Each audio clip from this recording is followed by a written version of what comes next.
नमस्कार प्यारे साथियों, आप सभी का पुनः स्वागत है अपने YouTube चैनल उत्तराखंड टीचिंग परीक्षा की क्लास में। जुड़ जाइए एक सकारात्मक ऊर्जा के साथ। कॉपी कलम उठाना है और मेरे साथ आपको नोट्स बनाते हुए चलना है। आगामी उत्तराखंड से संबंधित आपके जितने भी परीक्षाएं होंगे उन सभी से हम क्या कर रहे हैं, उत्तराखंड का भूगोल क्या कर रहे हैं, कवर कर रहे हैं। जिसमें हम क्या कर रहे हैं, हम क्या करें, सीरीज वाइज चर्चा परिचर्चा कर रही है। जिसमें हमने इससे पहले आकार स्थिति जाना था उत्तराखंड का, ठीक है। भाग 2 में हमने ट्रांस हिमालय और बृहद हिमालय के बारे में जाना था। भाग 3 में हमने किसके बारे में, लघु और मध्य हिमालय के बारे में जाना था।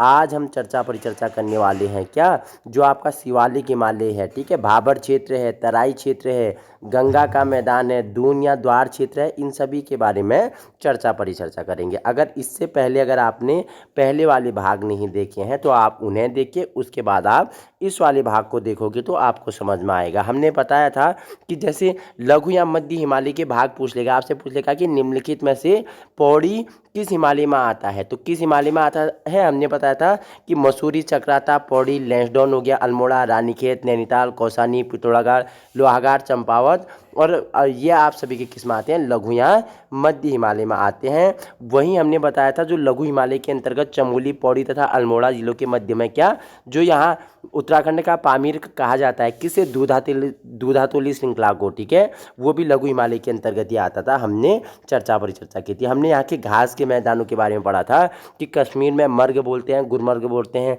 सोनमर्ग बोलते हैं, टनमर्ग बोलते हैं, कुल्लू का नाम याद रखना, थज बोलते हैं, ठीक है।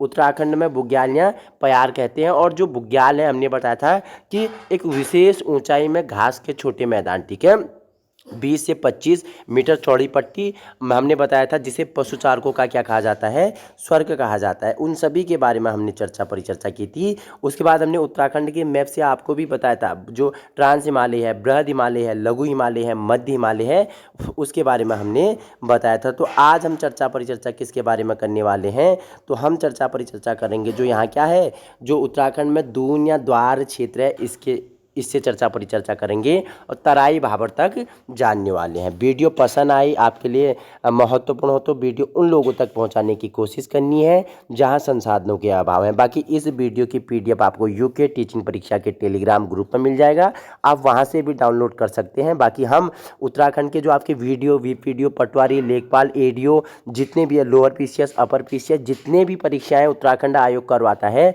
उन सभी के लिए उत्तराखंड का भूगोल आपके लिए क्या होगा, महत्वपूर्ण होगा। उसी के साथ हमने उत्तराखंड का इतिहास भी आपको करवाया हुआ है, ठीक है, प्रशासनिक ढांचा भी किया हुआ है हमने, इकोनॉमिक्स, करंट अफेयर हो गया, जो प्रमुख पुरस्कार हैं 2023, 24, 25 के, वो भी हमने कवर किए हैं। तो आइए जानते हैं दून या द्वार क्षेत्र के बारे में। शिवालिक श्रेणियों के उत्तर और मध्य हिमालय के दक्षिण, अर्थात शिवालिक और मध्य हिमालय के बीच में पाई जाने वाली जो क्रमशः 24 से 32 किलोमीटर चौड़ी पट्टी है, ठीक है, जो दून या द्वार क्षेत्र है, हमने क्या बताया कि ये शिवालिक और मध्य हिमालय के बीच में, ये शिवालिक और ये मध्य, इनके बीच में पाई जाने वाली 24 से 32 किलोमीटर चौड़ी जो पट्टी है। अगर बात करूँ ऊंचाई कितनी, 350 से 750 मीटर तक, चौरस व 37 घाटियों के पश्चिम व मध्य भाग में दून तथा पूर्व भाग में इन्हें द्वार कहा जाता है। हमने क्या बताया सर, हमने बताया कि जो शिवालिक श्रेणियों के उत्तर और मध्य हिमालय के दक्षिण में, ठीक है, जैसे ये आपका शिवालिक, ये शिवालिक हो गया, ये आपका मध्य हिमालय हो गया, तो इनके मध्य हिमालय के दक्षिण में, शिवालिक के उत्तर के बीच में 24 से 32 किलोमीटर क्या चौड़ी पट्टी होगी और ऊंचाई क्या होगी, 350 से 750 मीटर तक चौड़ियाँ 37 घाटी होगी। पश्चिम में इन्हें क्या कहा जाता है, पश्चिम में इन्हें दून कहा जाता है, दून कहा जाता है। पूर्व में इन्हें क्या कहा जाता है, द्वार कहा जाता है, ठीक है। जैसे देहरादून, ठीक है, पश्चिम में देहरादून, ठीक है, कोठरी दून हो गया, ठीक है, चौखम हो गया पौड़ी में, ठीक है, पतली एवं कोटा नैनीताल में हो गया, पछुआ, पूर्वी, चंदी व हर आदि राज्य के प्रमुख क्या है, दून है। हमने ये पहले भी आपको बताया था, ठीक है। इन दूनों या द्वारों या घाटियों में 75 किलोमीटर लंबी या लंबा, ठीक है, इसे लंबा कर लेना, लंबी कर लेना, वो 24 से 32 किलोमीटर जो सबसे प्रसिद्ध है वो क्या है, देहरादून है। सर हमने दून द्वार जाने, पश्चिम में दून और पूर्व में द्वार कहा जाता है। हमने बताया मध्य हिमालय के दक्षिण में और शिवालिक के उत्तर के बीच में 24 से 32 किलोमीटर, 350 से 750 ऊंचाई पर ये पाई जाती हैं, ठीक है। और इनमें जो सबसे प्रसिद्ध दून है वो क्या है, देहरादून है। कितना, 75 किलोमीटर लंबा है, 24 से 32 किलोमीटर चौड़ा है। ठीक है सर, समझ में आ गया। आगे चर्चा परिचर्चा कर लेते हैं। नेक्स्ट है कि इस क्षेत्र में आसन, सुसवा आदि नदियां लघु हिमालय के दक्षिणी ढालों से ज़्यादा मात्रा में उपजाऊ अवसाद लाकर क्या करती है, निक्षेपित करती है। हमने बताया था नदी प्रवाहित होगी, ऊपर पहाड़ों से तीव्र ढाल से आएगी, अपने साथ क्या लाएगी, मिट्टी लाएगी। मिट्टी लाएगी तो मिट्टी कैसे होगी, नई मिट्टी होगी, अवसाद भरी होगी। ठीक है, उपजाऊ होगी। वो क्या करती है, इस क्षेत्र में क्या करती है, इस क्षेत्र में उसे क्या करती है, निक्षेपित करती है, जिसकी वजह से यहाँ गहन कृषि की जाती है। मिट्टी उपजाऊ होगी तो लोग क्या करेंगे, लोग उस स्थान पे बसेंगे तो जनघनत्व भी अधिक पाया जाएगा। जनघनत्व अधिक क्यों है, क्योंकि वहाँ उपजाऊ मिट्टी लाती हैं नदियाँ। उपजाऊ मिट्टी लाने के कारण लोगों का क्या हो जाएगा, कृषि व्यवसाय हो जाएगा। लोग वहाँ अपनी क्या कर सकते हैं, अपनी सामाजिक आर्थिक स्थिति अच्छी स्थिति क्या कर सकते हैं, उत्पन्न कर सकते हैं। तो उसकी वजह से क्या होगा, जनघनत्व भी अधिक पाया जाएगा। ठीक है, भूस्खलन की घटनाएं यहाँ अधिक होती है। ये भूस्खलन लघु व मध्य हिमालयी श्रेणी में भी होते हैं। ठीक है, दून क्षेत्र में ग्रीष्मकाल में तापमान 29.40 से 32.80 सेंटीग्रेड होता है और शीतकाल में ठंड के दिनों में कितना होता है, 4.40 से 7.20 सेंटीग्रेड यहाँ क्या होता है, शीतकाल का टेम्परेचर होता है, तापमान होता है। ठीक है, जिसे आप गर्मी बोलते हैं। ठीक है, औसत वर्षा की बात करूँ तो औसत वर्षा कितनी होती है सर, आपने बोला 200 से 250 सेंटीमीटर यहाँ क्या होती है, औसत वर्षा होती है। ठीक है, हमने दून क्षेत्र पढ़ लिया था, दोबारा पढ़ लिया हमने। ठीक है, अब पढ़ लेते हैं शिवालिक श्रेणी के बारे में, चर्चा परिचर्चा कर लेते हैं। ठीक है, भाबर क्षेत्र के तुरंत उत्तर में स्थित पहाड़ियों को अब ये भाबर क्षेत्र है, भाबर के तुरंत उत्तर में ये क्या है आपका, ये आपका शिवालिक श्रेणी है। ठीक है, इसे बाह्य हिमालय या हिमालय का पाद भी कहा जाता है। आपको 4 ऑप्शन दे देगा, निम्नलिखित में से किस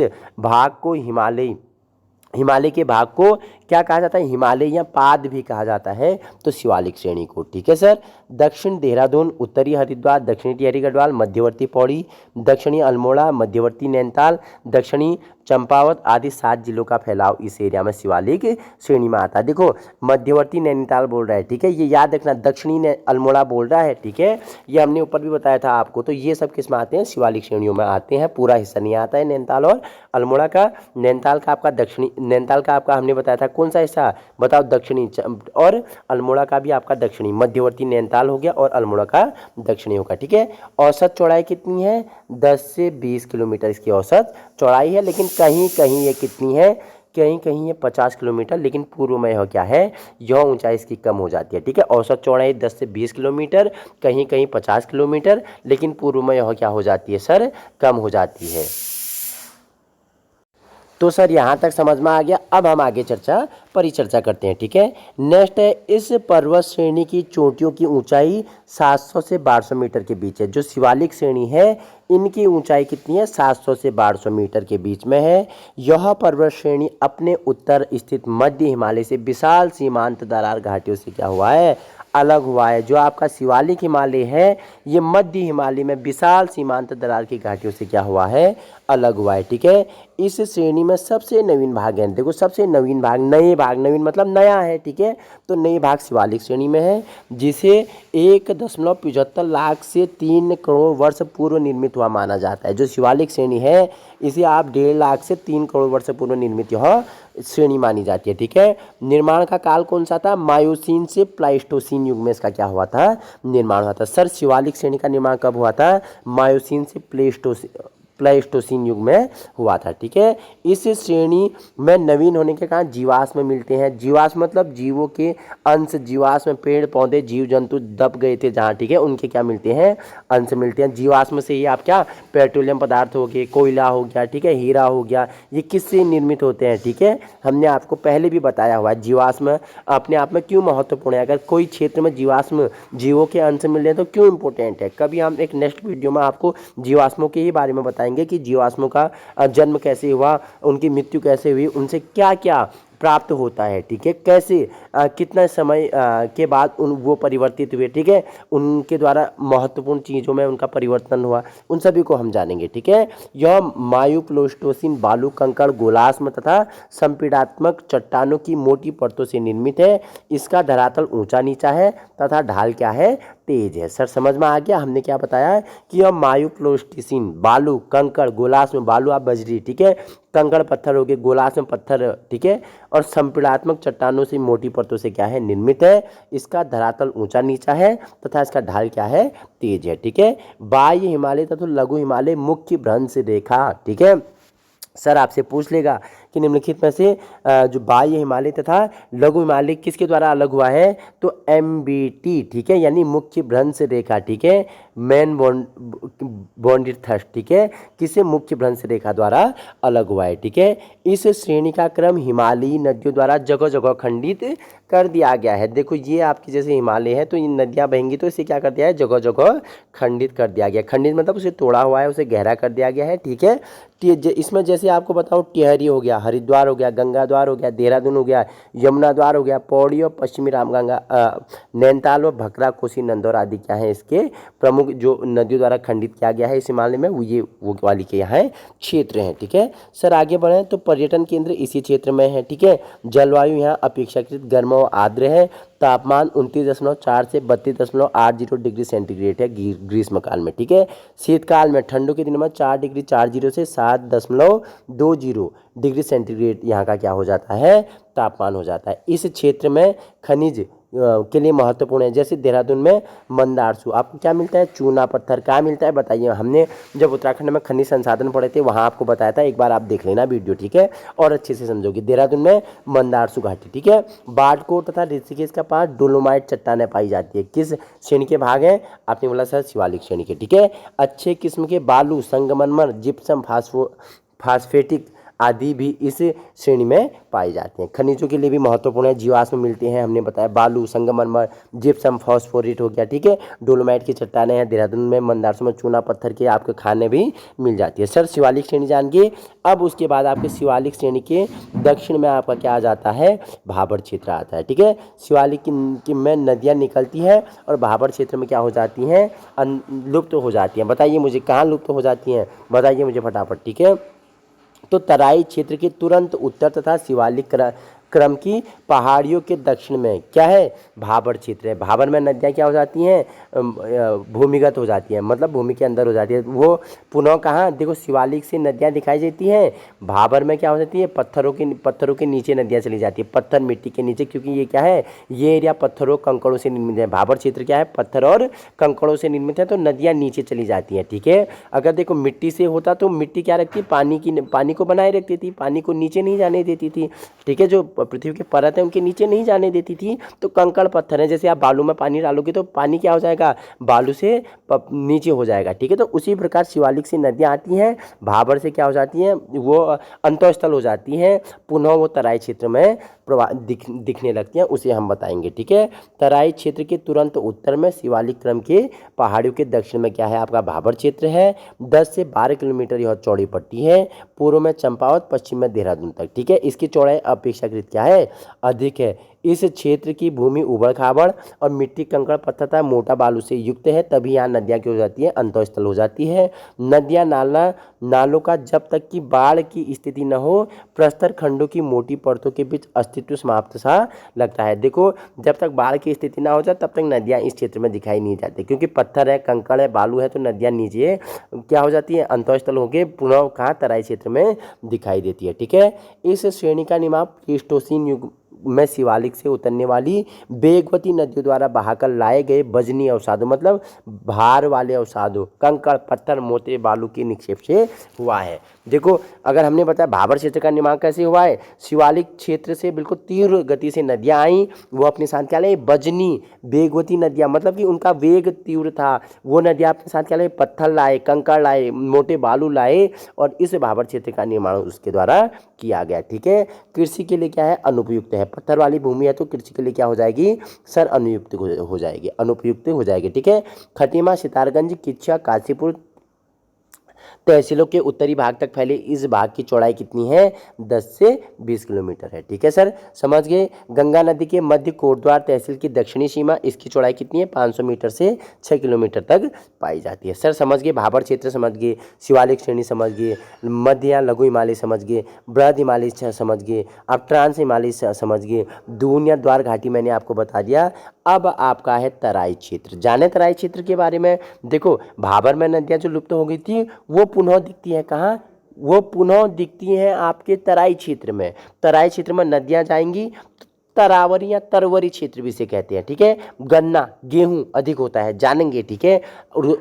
उधम सिंह नगर वाला एरिया, हम वो सब आपको अभी बताएंगे, ठीक है। आपको जुड़ना पड़ेगा। वीडियो पसंद आए, इसी प्रकार की वीडियो चाहिए तो वीडियो अधिक से अधिक उन लोगों तक पहुंचाने की कोशिश करें जहां संसाधनों के अभाव है। ये महत्वपूर्ण 2 से 3 किताबों के नोट्स हैं, ठीक है। जो मैटर आपको कोचिंग सेंटर में नहीं मिलेगा वो मैं आपको प्रोवाइड कराऊंगा। सपना आपका साकार हम करेंगे। अगर आप मेरे साथ 1 घंटा 2 घंटा जुड़ सकते हो तो मैं आपके लिए 4 घंटे 5 घंटे मेहनत करने के लिए तैयार हूँ। बस आपको जुड़ना है और वीडियो अधिक से अधिक अपने साथियों में शेयर करनी है जो आगामी उत्तराखंड में अपना क्या बनाना चाहते हैं, उत्तराखंड की परीक्षाओं में एक अच्छा स्कोप बनाना चाहते हैं, एक सरकारी या गवर्नमेंट पोस्ट अपने आप में हासिल करना चाहते हैं। आज ही जुड़ना है, अपने सपनों को साकार करना है, अपने साथियों में भी क्या करना है, शेयर करना है, ठीक है। तराई क्षेत्र हरिद्वार में गंगा के मैदान तुरंत उत्तर और पौड़ी तथा नैनीताल जिलों में फैला हुआ है, ठीक है। दक्षिणी क्षेत्र है, उधम सिंह नगर का जिला का अधिकांश भाग इसमें आ जाता है, हमने बता दिया, ठीक है। चौड़ाई 20 से 30 किलोमीटर है। गंगा की मैदान की भांति तराई क्षेत्र की भूमि का भी निर्माण महीन कणों वाली अवसादों से हुई है। इस क्षेत्र में क्या मिलते हैं, पाताल तोड़ कुएं भी पाए जाते हैं, ठीक है। अधिक पानी वाली फसल गन्ना, हमने बताया, धान खेती यहाँ अच्छी होती है, ठीक है। औरंगाबाद हो गया, ज्वालापुर हो गया, सितारगंज, बादपुर, काशीपुर, खटीमा और रुद्रपुर आदि क्षेत्र सम्मिलित है। गन्ना और गेहूं की फसल यहाँ अच्छी होती है, ठीक है। इस क्षेत्र में कुमाऊं एवं गढ़वाल के अलावा पंजाब, हरियाणा, बंगाल के भी लोग बसे हुए हैं। अगर हम बात करें उधम सिंह नगर, तो उधम सिंह नगर में क्या है, एक अनेकता में एकता है। यहाँ विभिन्न जातियों धर्म के लोग बसे हुए हैं, ठीक है। आपको हिंदू मिलेगा, आपको पंजाबी मिलेगा, आपको सिख मिलेगा, आपको बंगाली मिलेगा, ठीक है, आपको मुस्लिम मिलेगा। तो ये वही है, देखो इस क्षेत्र में कुमाऊं गढ़वाल के अलावा पंजाब, हरियाणा, बंगाल आदि के भी लोग यहाँ पे क्या है, बसे हुए हैं। समझ गए आप तराई क्षेत्र। अब अंतिम आपका है गंगा का मैदान। तो आइए जान लेते हैं गंगा का मैदान। दक्षिणी हरिद्वार का अधिकांश भाग गंगा के समतल मैदानी क्षेत्र का ही क्या है, हिस्सा है। यह क्षेत्र गंगा आदि नदियों द्वारा लाए गए महीन कणों वाली अवसादों से, अवसाद क्या होते हैं, मिट्टी के अवसाद, काप हो गया, कीचड़, मिट्टी एवं बालू से निर्मित है। यहाँ के बाढ़ प्रवण क्षेत्रों में खादर और गैर बाढ़ वाले क्षेत्रों में बांगर प्रकार की मिट्टी होती है। बांगर और खादर हमने बताया। बांगर मतलब कि जब नदियाँ बार नदियाँ क्या बाढ़ से मिट्टी लाती हैं, ठीक है, और नया मिट्टी लाती है तो खादर क्षेत्र का निर्माण होता है, ठीक है। और जो पुरानी मिट्टी होती है उसे हम बांगर से भंगार बोलते हैं। पुरानी मिट्टी वाला क्षेत्र बांगर हो गया, और बार बार नदियाँ जो क्या करती हैं, नई मिट्टी ला के जमा करती है, वो आपका खादर क्षेत्र हो गया, ठीक है। यह क्षेत्र क्या है, अत्यंत उपजाऊ है। यह क्षेत्र क्या है, अत्यंत उपजाऊ है। सर क्या है, जो ये हमने बताया गंगा का मैदान क्या है, अत्यंत उपजाऊ है, ठीक है, क्योंकि महीन कणों का द्वारा मिट्टी खादर बांगर का निर्माण होता है। खादर तो हर बार नई मिट्टी जमा होती है तो उपजाऊ क्षमता अधिक होती है। गन्ना, गेहूं, धान आदि यहाँ की क्या है, प्रमुख फसलें हैं, ठीक है। हरिद्वार का लक्सर, रुड़की आदि कस्बे इसी क्षेत्र में आते हैं।